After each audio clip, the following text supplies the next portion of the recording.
Welcome to the Buick Outdoors Podcast. I'm your host, Sheldon, and on this podcast, we dive deep into the outdoors.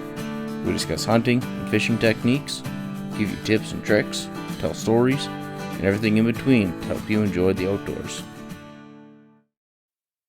Do you want to become part of the Buick Outdoors team, represent one of the best Northern BC YouTube channels, and help us grow? If you do, then check out our brand new online store. We have a bunch of new merch set up and ready to sell. We have everything from hats, shirts, sweaters, cups, mugs, backpacks, pillows, and the list goes on. It's also made for men, women, children, toddlers, and we even have something for your pets. We have several designs to choose from and a bunch of different colors and sizes. Head over to shop.spreadshirt.ca/Buick Outdoors to check it out. That's shop.spreadshirt.ca/Buick Outdoors and join the team today. Hey everyone, welcome back to another Buick Outdoors podcast. I'm your host, Sheldon, and the other week I was reading up on the old Facebook there about a grizzly attack that happened recently. Pretty well what happened there was somebody's walking their dog down a trail. Grizzly came out and chewed him up pretty bad. And after they investigated it, what they found out was that it wasn't exactly a bad bear. What it was a sow with cubs, and somebody got between the sow and the cubs. So they pretty well turned their backs to it and swept that one under the carpet kind of a thing. They didn't go after the bear. They didn't euthanize it. There were some people that were pretty mad about it, but I mean, at the end of the day, it is what it is. If you're in bear country, you're gonna have some issues like that from time to time. But that also kind of brings up, the whole grizzly hunting situation that we have up here in Canada. A couple years ago, they outright banned the grizzly hunt. For that, it was not science-based whatsoever. It was basically just like a knee-jerk reaction from kind of the city slickers, kind of a thing that were emotionally driven. When they hear the term trophy hunt, they kind of think that you're in it just for the kill itself, when really they don't look into the whole story. When we go after a trophy grizzly or a trophy whitetail elk, moose, whatever, you're going after the old mature boars, bulls, bucks, whatever it is that you're hunting. In this case, it's bears. And a lot of the times when you're trophy hunting a grizzly bear, you're going after an extremely old boar who can't really, he's out of the mating cycle. He's too old for it, or they're so old that they have no teeth left in their head, so they're starting to become an aggressive bear. You're doing a lot more good than bad when it comes to trophy hunting for grizzlies. Especially, the problem is you can't sit down with those guys and actually talk to them about it. You can't have an open discussion with them. I tried on the internet, which is a terrible place to do it. You try to talk some sense into some people that are actively going after some of the guide outfitters and stuff like that, or just hunters themselves. And they don't see the broad picture of it. Them old grizzlies, they start to get desperate.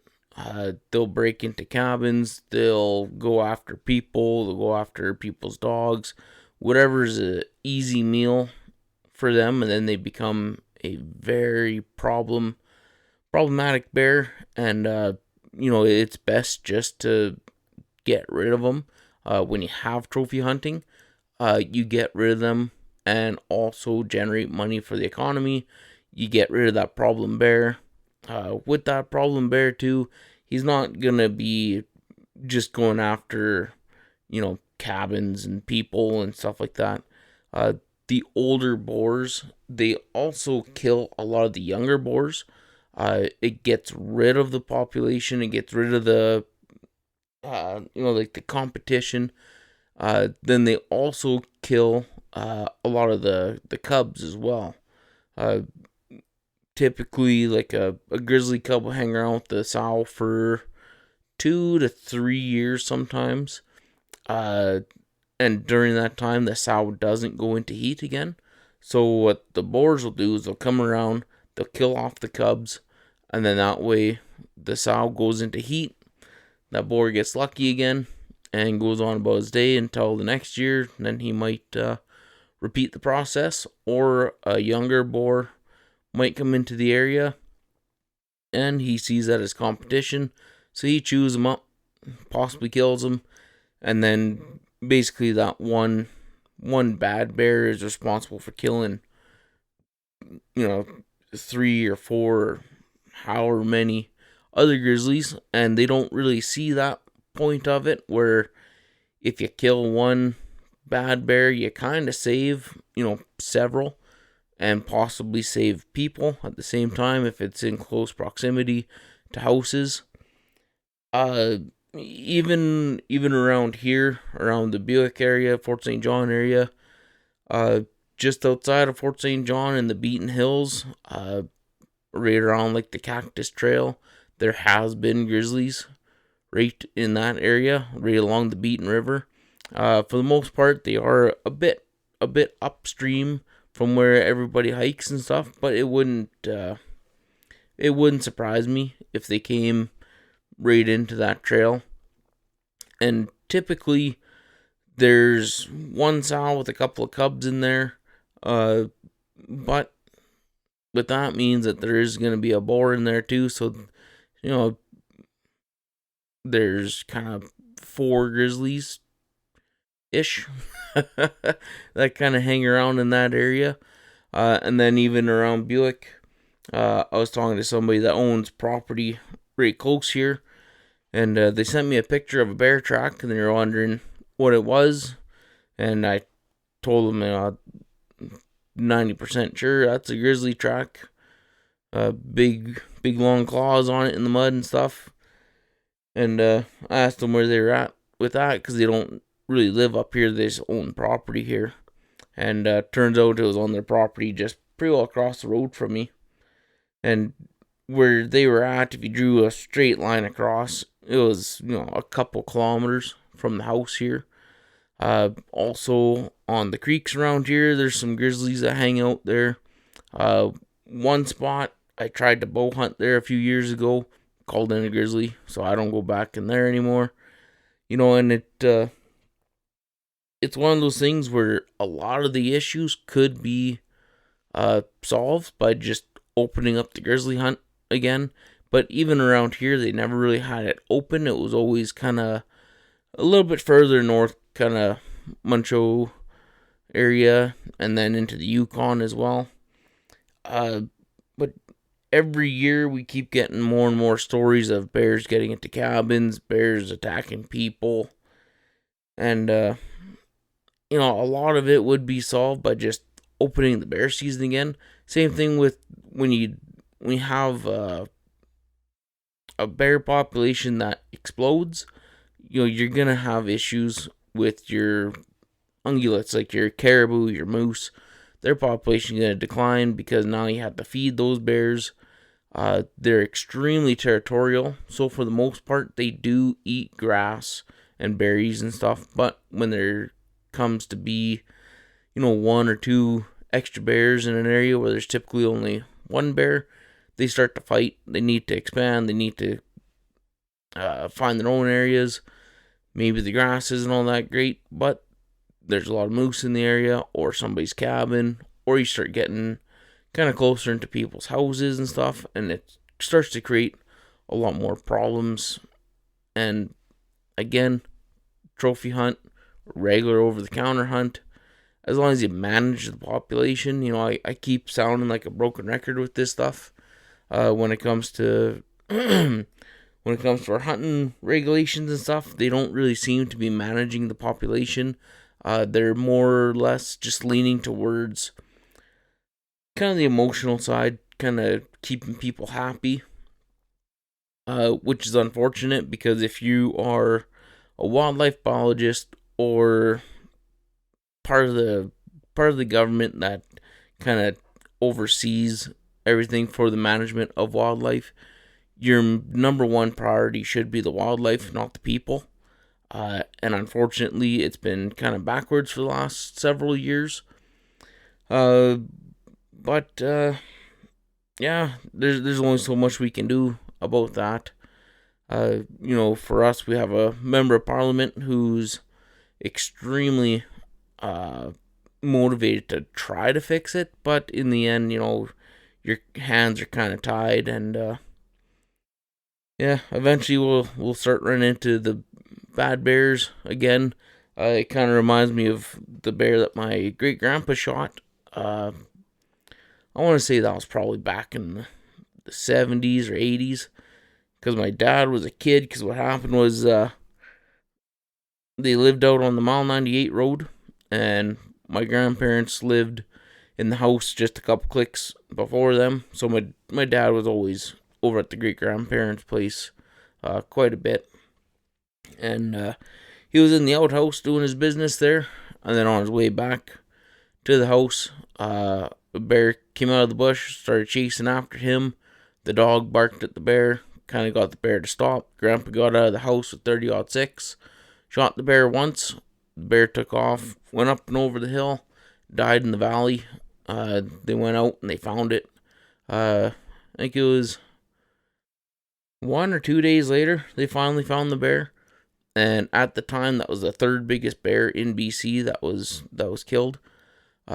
So we're not exactly running into big bears and big bear problems. Just around the coastlines and way up in the north, Mile 98 road, it's 20 clicks from my house here.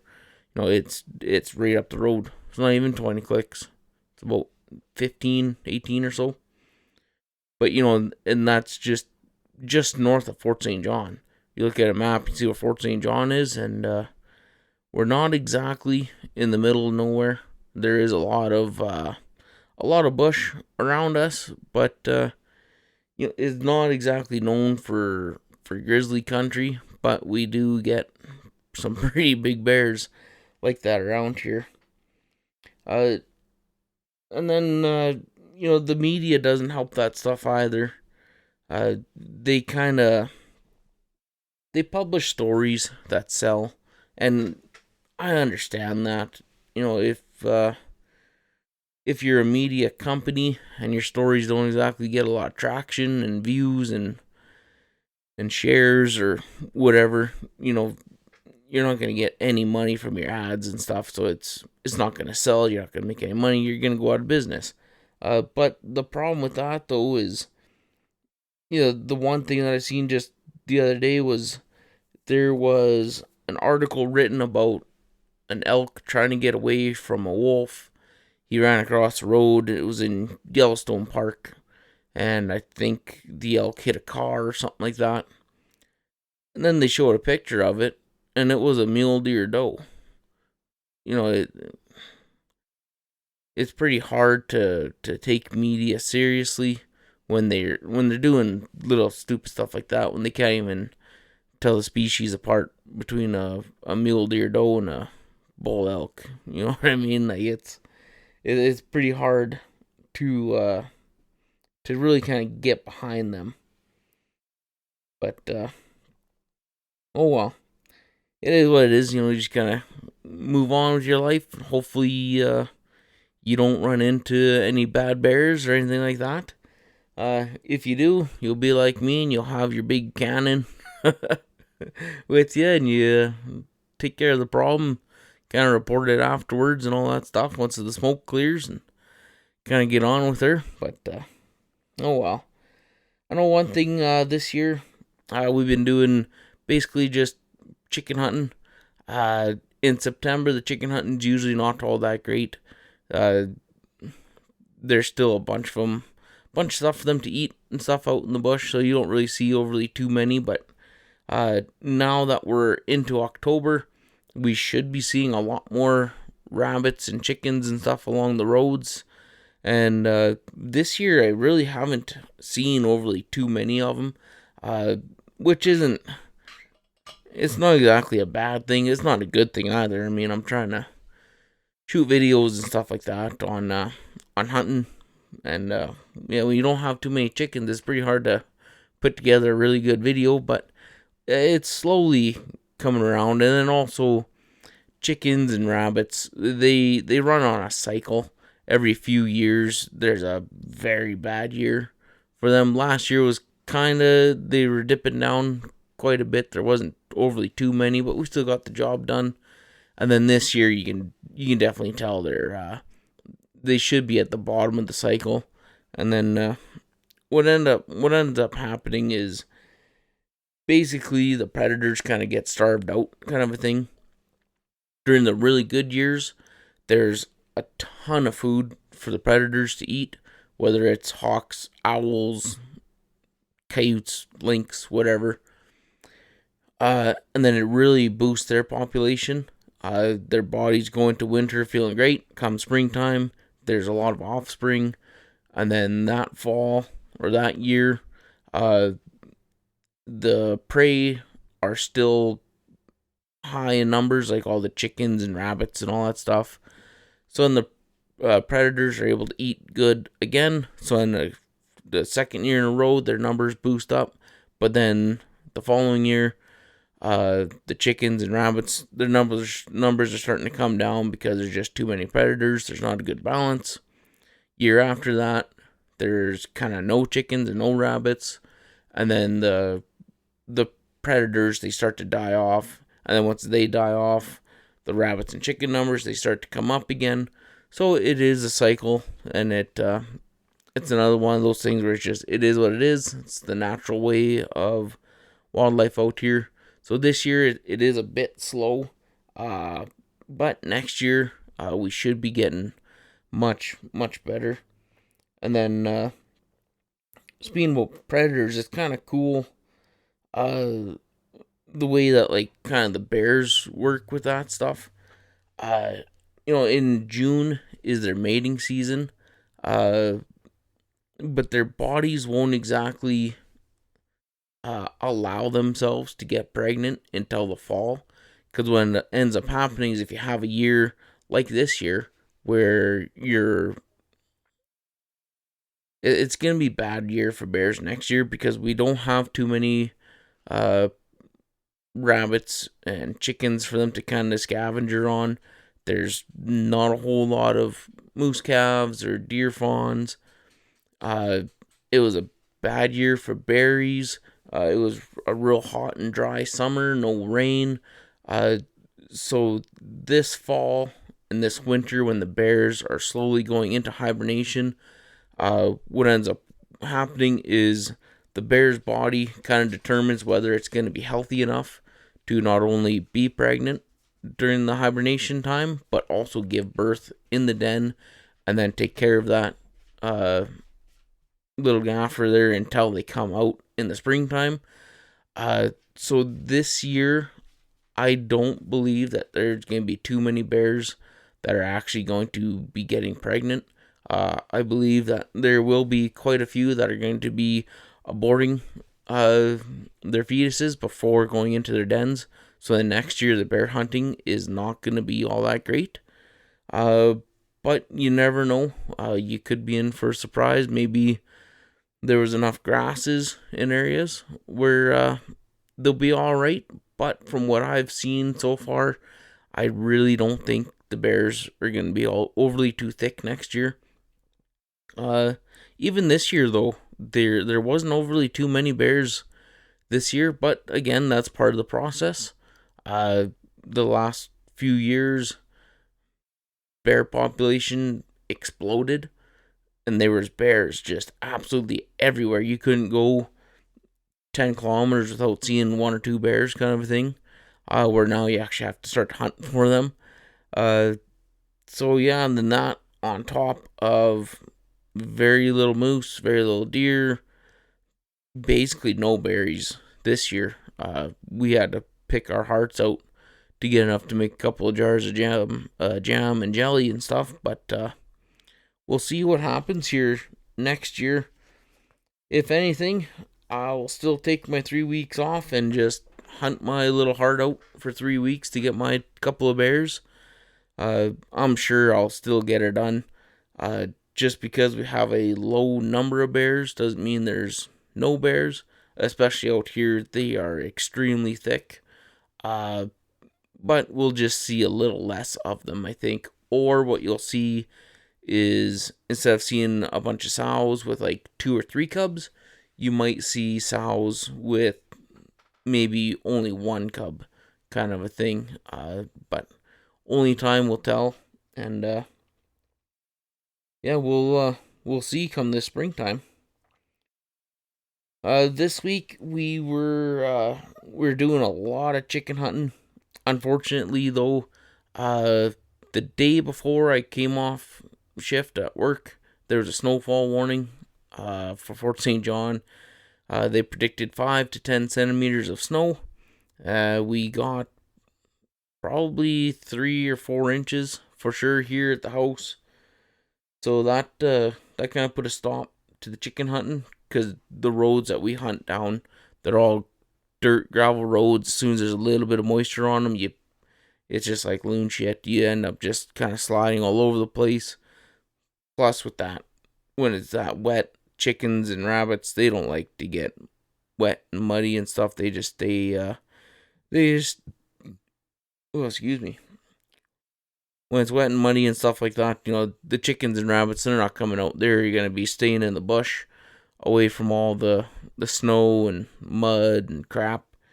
Which I don't blame them. I don't like getting my feet all wet and muddy either. But yeah, so for the first 2 days there, well, the first day I had to wait for it to stop snowing.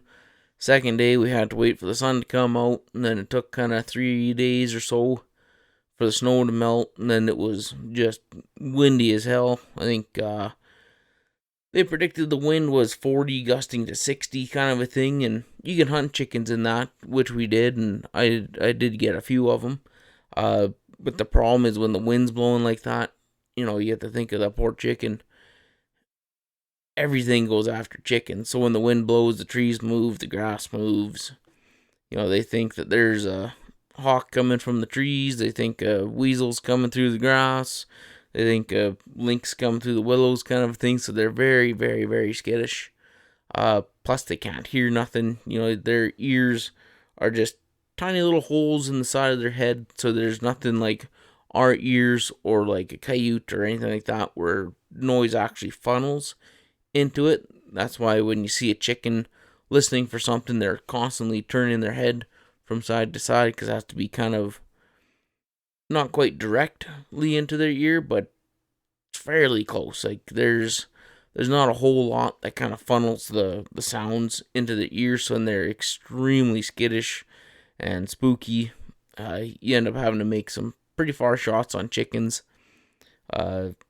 Yesterday was kind of funny. We went out, and it was finally dry enough where a lot of chickens were starting to come out.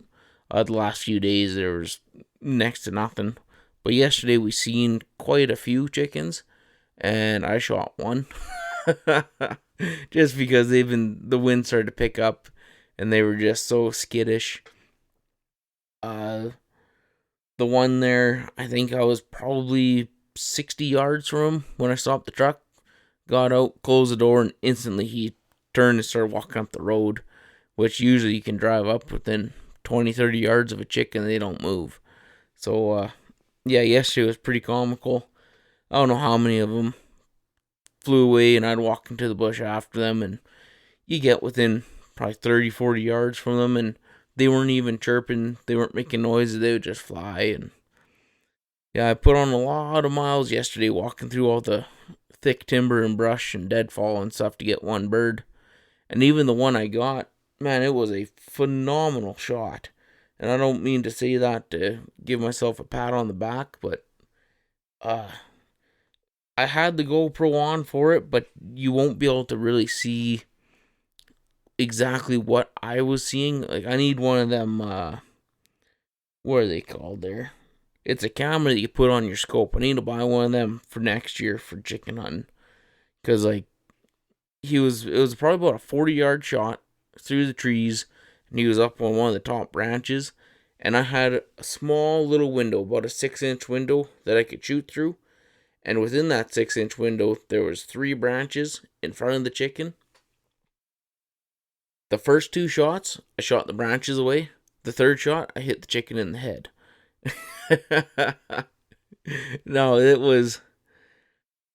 I think it was 50-50 of luck and shooting skill or whatever.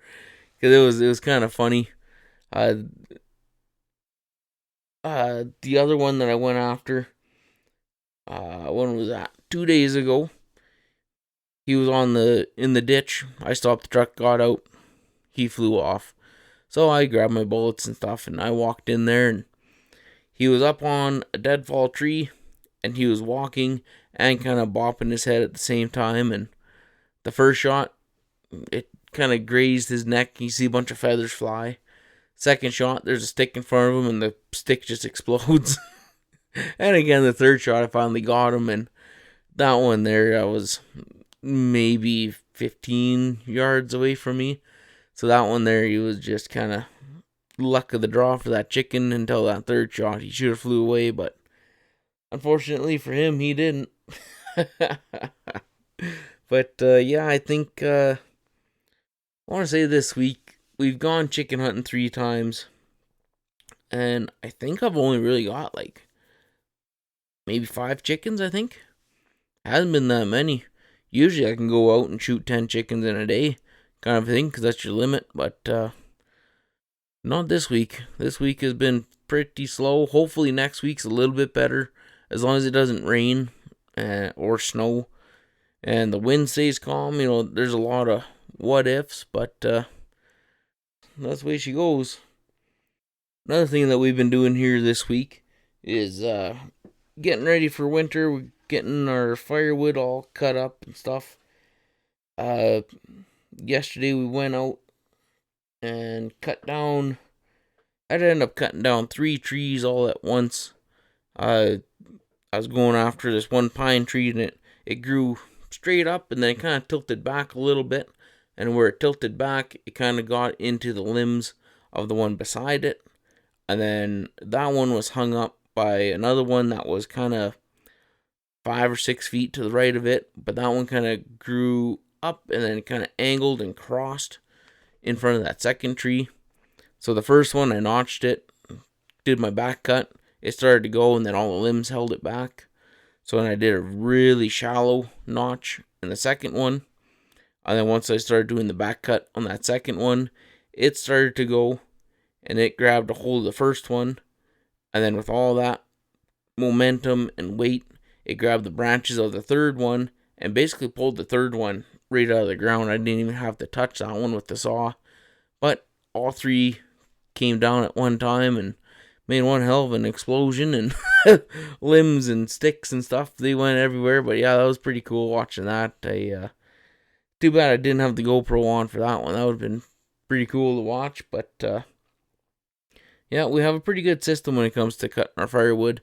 Now that Shelby's around, it makes getting firewood way easier. Back in the old single days, you know, you'd have to cut it, limb it, buck it all up, pack it all into the truck, bring it home, split it, and then stack it. And it's a lot of work for one guy to do. It almost takes the enjoyment out of it, but it was still, wasn't too bad. You know, when you're done, you sit back and relax and look at your big pile of wood there that you got. That's pretty enjoyable, but as you're doing it, it can be kind of a pain. Plus, now I have my electric log splitter, and that makes things 10 times easier. I used to split everything by hand, and I mean, it's a good workout, gives you some pretty strong shoulders and arms and all that good stuff, but man, if you want to make your life easier, just go down to Canadian Tire, wait for one of their little log splitters to come on sale for $300. Pick one of them things up, and you will not regret it. It makes it like enjoyable to split wood. And then now too with Shelby, I knock the tree down, I get all the limbs off, I buck it all up. As I'm cutting it up, she's packing it to the truck. We get home, I drop the tailgate, throw the wood splitter on the tailgate. I split it all up, throw it just into kind of a pile off to the side, and then while I'm at work, she heads into the woodshed there and she stacks it all up nice, and it's a hell of a good way of doing it. It makes it pretty efficient and easy to get your winter's worth of firewood now, especially when your main heat source is wood. We don't exactly have a fire here or there or on weekends. We have a fire. Pretty well, we lit one today, and that fire probably not gonna exactly go out until about May. So yeah, we go through a ton of firewood. I think last year was about 4 cords of wood that we went through, and it was actually a fairly warm winter, so like we really didn't burn that much wood. This year we're already off to a bit of a colder start. Last year we really didn't get overly too cold until probably near almost the end of November. Where this year we're kind of getting that colder temps right now at the beginning of October. So we'll kind of see what November and December brings. Typically January and February are cold. February is kind of when you start to see the minus 40 temperatures.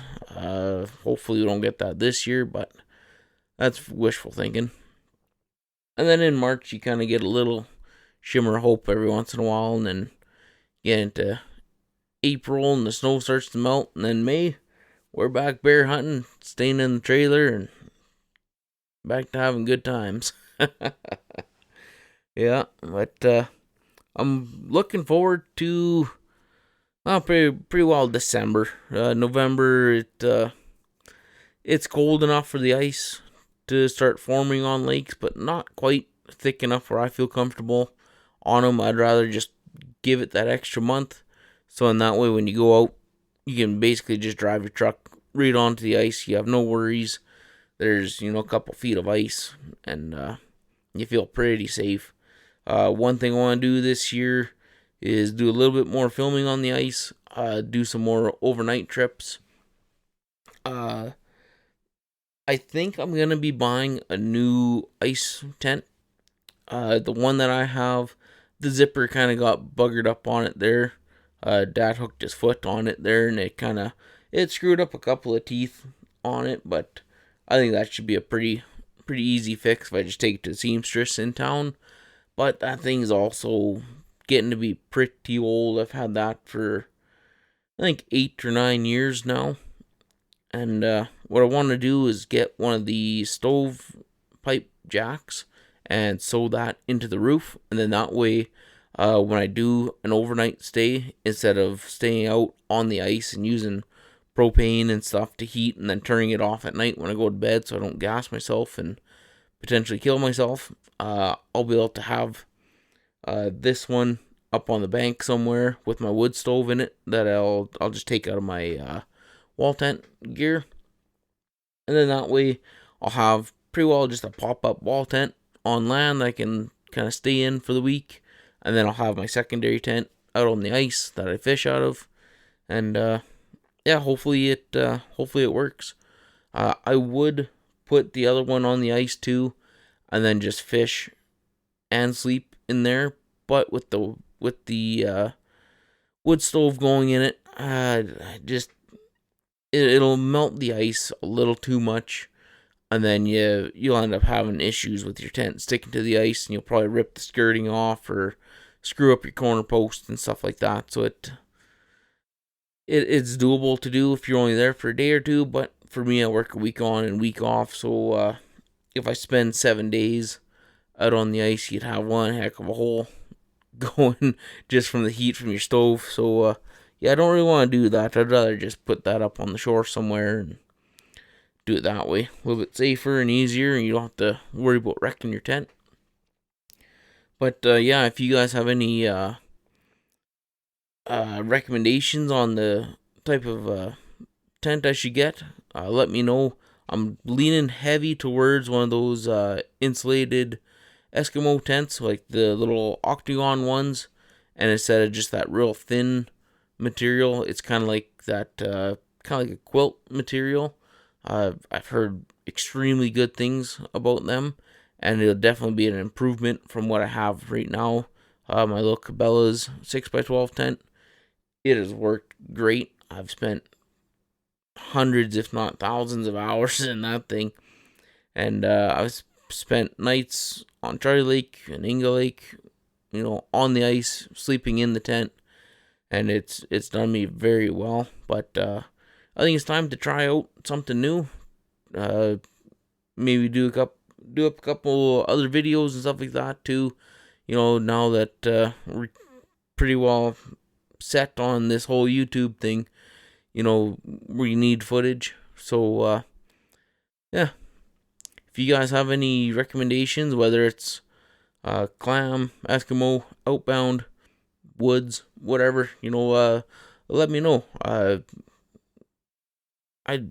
don't want to say I don't have a budget for it, because I mean, really, the most expensive one is around like $800 kind of thing, which isn't overly too bad. But I also don't want to spend a huge fortune on one of them. Anything over $1,000, don't really recommend me those, because I'm not gonna be looking into that. But some of these other ones that are like that $800 range, I could see buying one of them, just because this one was, I think, $600, and I've had it for almost 10 years. So that's a pretty cheap investment in the long run. But yeah, let me know what you guys recommend, or what you guys have, what you like, what you don't like. It's always good to hear good reviews on stuff. Also, our pens, they finally came in. I had to wait quite a long time for them. For you guys watching on YouTube here, you'll be able to see the pens here. They're just a simple black and white. Got our label on it there. If you guys want one of these, reach out to us. Send me your P.O. box, your mailing address, whatever. I'll send you some pens and some stickers. And then, yeah, you'll have a pen and sticker, I guess. But a huge issue that we were running into with that stuff is that they were getting stuck up at the border. I ordered them at the end of August, I believe, and they just came in this week. So yeah, month and a half, almost 2 months, just to get 250 pens. But oh well, they're here now. So yeah, if you guys want one or two, four, whatever, reach out to us, let us know, and we'll make sure to send them your way.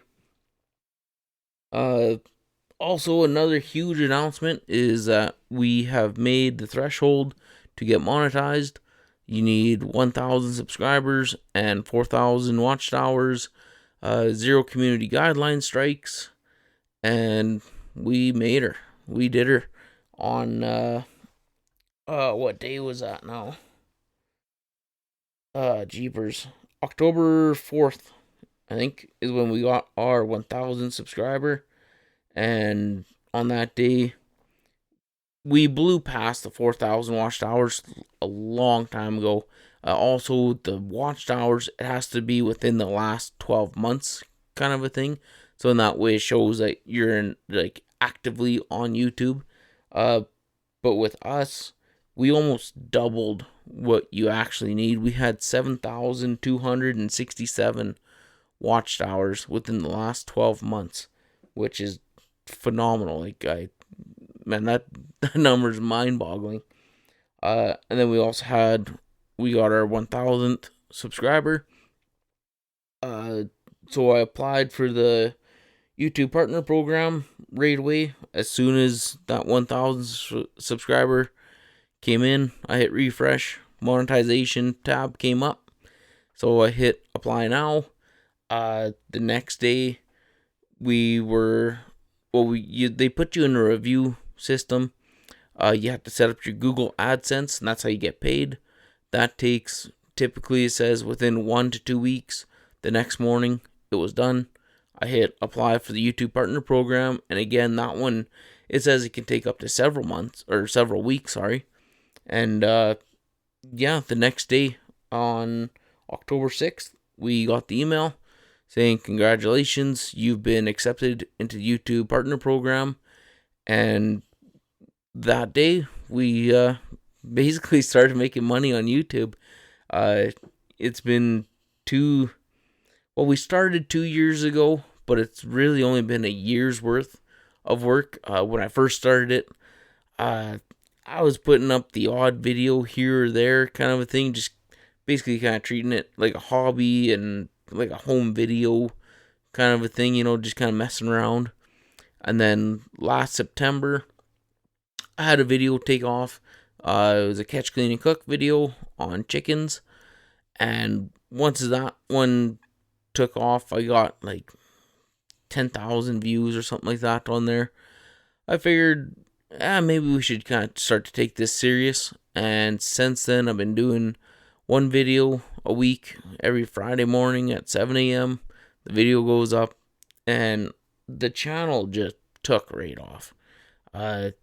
Typically, if you talk to some of these small YouTube groups and people that are trying to get monetized and stuff, they've been doing it for 2, 3, 4, 5 years, and they're close, but they're not quite there yet, kind of a thing, because it does take a long time for you to kind of take off or get noticed on YouTube.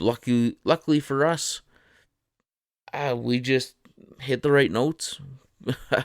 We got lucky. It has been a ton of work though. I started treating it not just as a YouTube channel, but I started treating it like a business. So for that, I started to do a lot of like PR stuff. I buy hats and toques. I give them away to people. I have, I don't know, every month or two, I order 100 stickers. I hand those out to people. Ordered 250 pens. I'm going to be handing those out to people as well. I got the decals on the truck. What else do we got? I got my merchandise store now, and I advertise that all over the place.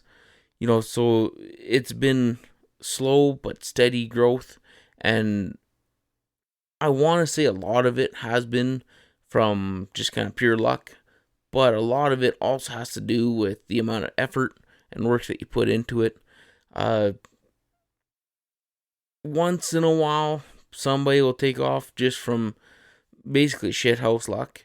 But for the most part, you're only going to get out what you put into it.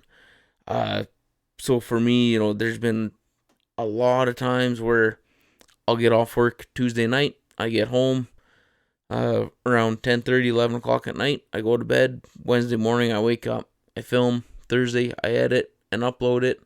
I might be up till 3 or 4 in the morning uploading. And then just to have that out for Friday morning for 7 a.m. And, those days are kind of paying off now.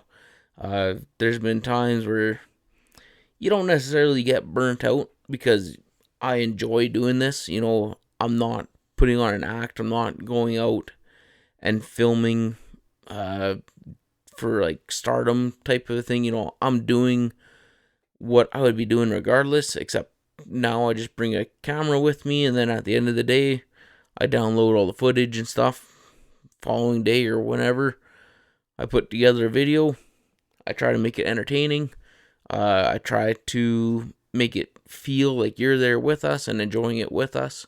And yeah, I just put it up on the internet, and I've connected with people to a point where they trust me enough to subscribe to the channel. They look forward to the videos coming out.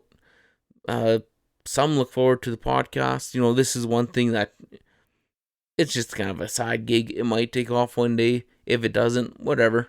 There's, for me, it's nice to be able to kind of talk to people, talk to the fans, talk to you somewhat directly. It's kind of a bummer that we're not talking face to face kind of a thing.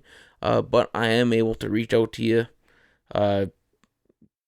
pretty well read off a few things of what's happening in the outdoor world, tell you what I see, some of my predictions, and then also like to keep you guys in the loop on the YouTube side of things, like what I'm doing right now.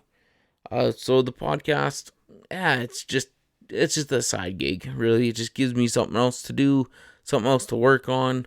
Plus, it's just it's something else to keep you motivated. If you go too long without filming something or recording something, you kind of lose the drive, kind of a thing.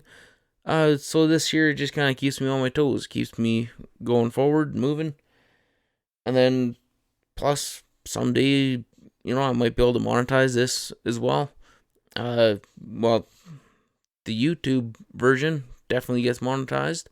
But the ones that are up on Spotify, Apple, iHeartRadio, wherever it is that you're listening to it, eventually when or if it does get big enough, I can get monetized on those platforms as well. So it's just, again, I treat it like a business. I'm looking for another revenue stream, and the podcast could be another one.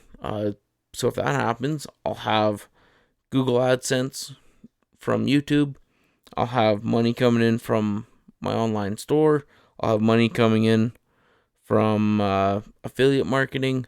And then I'll also have money from monetization from the podcast. Plus, there's potential for sponsorship deals. It just opens up another door. And I enjoy doing it. It's kind of interesting and it's fun. And then plus, there's stuff that I can talk about on here that I'm not going to talk about on a regular YouTube video. While I'm out hunting or fishing or picking berries, you don't want to hear me blabber on about, the CPM and the RPM of YouTube. And, so it's just another little fun little project. And then speaking about the CPM, which is your cost per mil, and mil, whatever that is, Latin for 1,000, because MILLE. The way YouTube works is that you have a baseline, what they pretty well charge companies and stuff to advertise on your channels. There's so much that goes into it too. Where you live, your country of origin, where most of your viewers are from, males or females, their age groups, all that sort of stuff. So for me, I was kind of thinking that because I'm in Canada, I think it was like 39% of my viewers are from Canada, 38% are from US, then the rest are a bunch of oddball countries and stuff. A little bit from Iran, a little bit from United Kingdom, kind of a thing. So with that being said, and then most of my viewers are male between the ages of 24 and 45, something like that, is what the analytics were telling me. I figured, I'll be paid pretty good, like maybe $10 per 1,000 views. After 3 days, I'm up to, I think it's around $16 is what the CPM is, which is like massive. Another thing that goes into it too is the type of content you're creating. If you're like a gaming channel, you're one of the 10 million gaming channels. So your CPM is going to be extremely low because advertisers aren't going to want to pay a pile of money to go on to something that's flooded. Whereas, and then also too, if you're a gamer, you're watching gaming content, you could be 10 years old, chances are you're young. You're 10 to 30 years old. You're not going to have a lot of money to spend. So they're really not targeting that. Where with the people that watch my content, they're in a age group where they have full-time jobs, living on their own. They have money to spend. especially if you're in like your 30s and 40s watching this stuff and you're from Canada or United States. Typically speaking, you're doing pretty well. So with that being said, they have no problem paying more money to be on my stuff because the people that they'll be advertising to have money to spend. And then with your RPM is, I can't remember what revenue per mil. And basically what happens is YouTube takes, I believe, 45%. So I'm left with 55% of the CPM. So if they're charging $16 to be on my videos, I get like whatever it is, $8, say, per 1,000 views. And right now, like, I'm already making roughly $3 a day, which, just starting out, like just getting monetized, it's, I don't want to say it's unheard of, but it's very rare. Typically, if you're making 50 cents to $1 a day when you first get monetized, you're doing very well. Like my first day getting monetized, it doesn't start paying you until, well, basically the hour that you get monetized, kind of a thing. So it doesn't go back and say, okay, at 7 a.m. is when we're going to start. It started at like 3 p.m.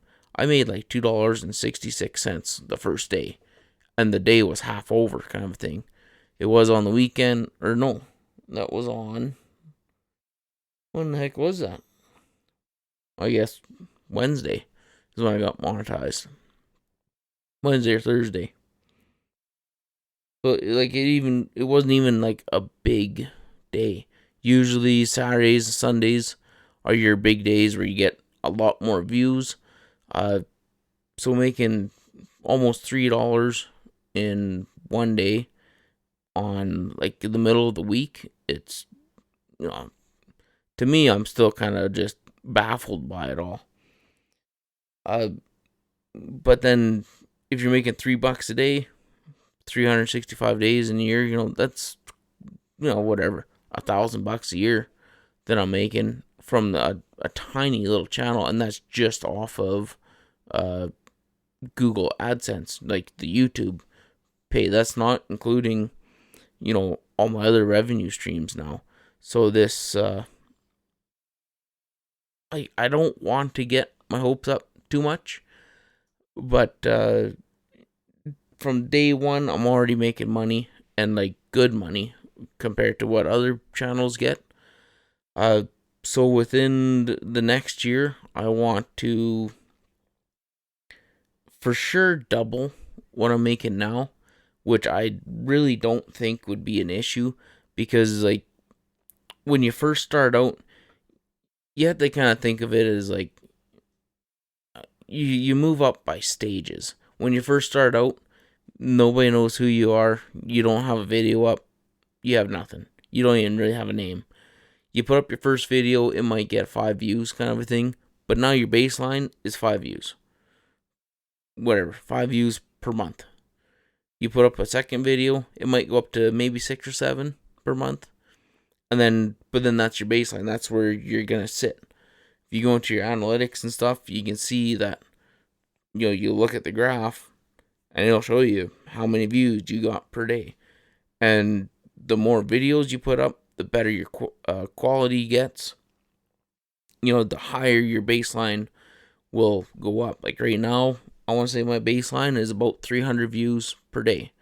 Between 300 and 400, kind of a thing. But I also have 101 videos uploaded onto YouTube.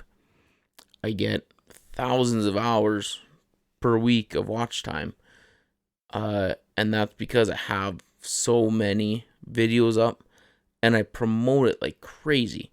I don't just put it up and forget about it. I'm very vocal about it. You can't exactly be shy. You have to let people know that you're doing it. If not, like, you will slowly grow, but your growth is going to be extremely slow.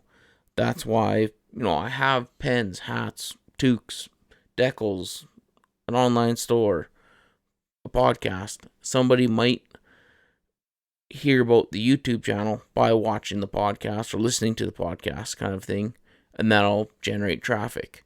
Or they'll see the decals on the truck. Or they might see somebody wearing a hat or a toque, or sitting in the office or at the bank. They got a Buick Outdoors pen. They go, hey, who's that? Well, that's my buddy or my brother or whatever. It's his YouTube channel. I promote it like crazy. I've sponsored fishing derbies. I've provided lunches. I've supplied kids with ice fishing rods, tackle boxes, and again, you plaster your Buick Outdoors stickers on that stuff. And it's a little bit that goes a long ways. And basically, like I said before, I treat it like a business, and I want to see growth. I'm a huge numbers guy, so every day I'm checking analytics, looking into it, seeing what videos are doing good, what videos didn't do so good. The ones that do very well, I can basically make another one that's very similar to that and see if it does just as good. If one did really bad, I can recreate it. Maybe the video was bad, like maybe the audio was terrible. It might have been a video that I first shot and I just had this little Sony Handycam that's all beat up now. Who knows? Maybe people didn't watch it because it's old and grainy looking, and the wind blows and it cuts out all your audio and you can't hear nothing. Maybe that was the issue. So like with this, you're constantly trying new stuff. You're constantly trying to up the game. When I first started, I had this Sony Handycam. It's like a $200 camera I got off of Amazon. I didn't even have a tripod. I was using my trigger sticks. I took the mount for my spotting scope off, slapped that onto the camera, and I was using my trigger sticks for a tripod. The first video I did was me doing a catch, clean, and cook video on hunting squirrels. Just 6 clicks up the road here from the house in a big spruce thicket there. And now I have a Canon XA11 camera. It's a $1,600 camera. I got GoPro Session 4, GoPro Hero 7 Black. I have a DJI drone. I have,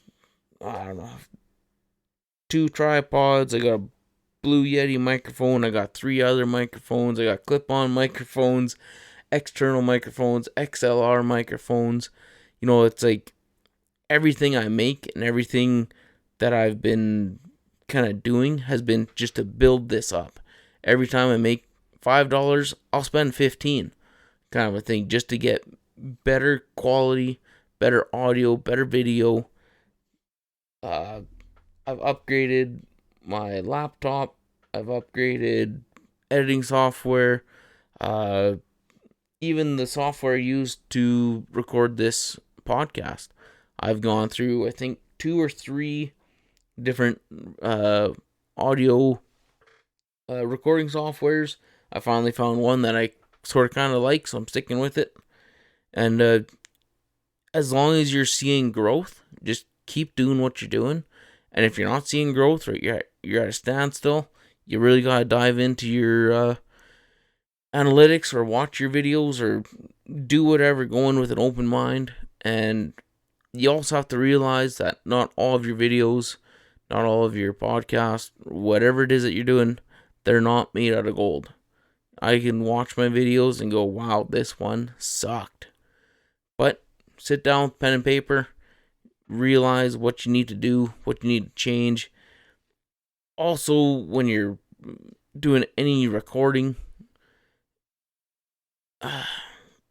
there's times where, like, one bear hunt, it'll be like 4 days worth of recording and filming, and I knock it down to like a 10-minute hunt. So not everything is made out of gold. Just because you filmed it doesn't mean it needs to go into that video. If it's not good, or if it doesn't fit the narrative or the story or the vibe that you're creating with that video, do not put it in, because people are just gonna out of there. They're gonna turn it off. If it's no longer fun to them to watch, they're not gonna watch it. You're not gonna get them to come back as a subscriber. If they do subscribe to you, the chances of them watching a second video of yours are very slim. So you just, keep the audience in mind when you're doing this. But, yeah, I think, I think I'm going to cut her there, guys. That's pretty long enough. And now I'm just kind of blabbering on about YouTube instead of the outdoors. So I think we're going to shut her off there. If you guys want to order any of our merchandise, I will put a little link in the description below. We have these pretty well insulated water bottles. I think it works phenomenal. I've been probably using that every day since I got it. We got shirts, hats, stickers. We got hoodies. We got stuff for kids, little onesies and stuff like that. Pillows. We got stuff for your dogs, little bandanas and stuff. Just give the shop a look, check her out there. I'll put a little link in the description below for you guys so you can check that out. All the money I get from there goes directly back into this. So, when that new GoPro 10 finally hits the shelves, might be able to buy that. Just slowly making my videos better, get my audio better, and keep going on this journey. Hopefully, sometime in the future, I'll be able to do this full time. Won't have to worry about my work schedule. My schedule will be 100% based around YouTube, and it'll all be because of you guys supporting the channel. Even just watching the videos helps me tremendously. If you watch a video, you watch an ad, I get money from it. If you subscribe to it, that's great. It'll help me grow, helps YouTube, kind of makes me more searchable, kind of a thing. So with that, I want to thank you guys. Thank you for listening. If you're just listening to this and you want to find the video version, it is up on YouTube. Also, if you're watching this on YouTube and you just want to listen to it, basically we're on all major podcast platforms. I put it up on Podbean. From Podbean, it goes out to Spotify, Apple, iHeartRadio, Google, what's the other one? Amazon. Pretty well anywhere that you find your podcast, you'll be able to find this. Just search the Buick Outdoors Podcast and give her a listen while you're there. Maybe give us a review. 5 stars would be great, but if you think it's garbage, give us 1 star and let me know why. And then, that way I can change up what I'm doing. But anyways, guys, thank you for watching. Thank you for listening. Please like the video. Subscribe to our YouTube channel. And we'll catch you on the next one.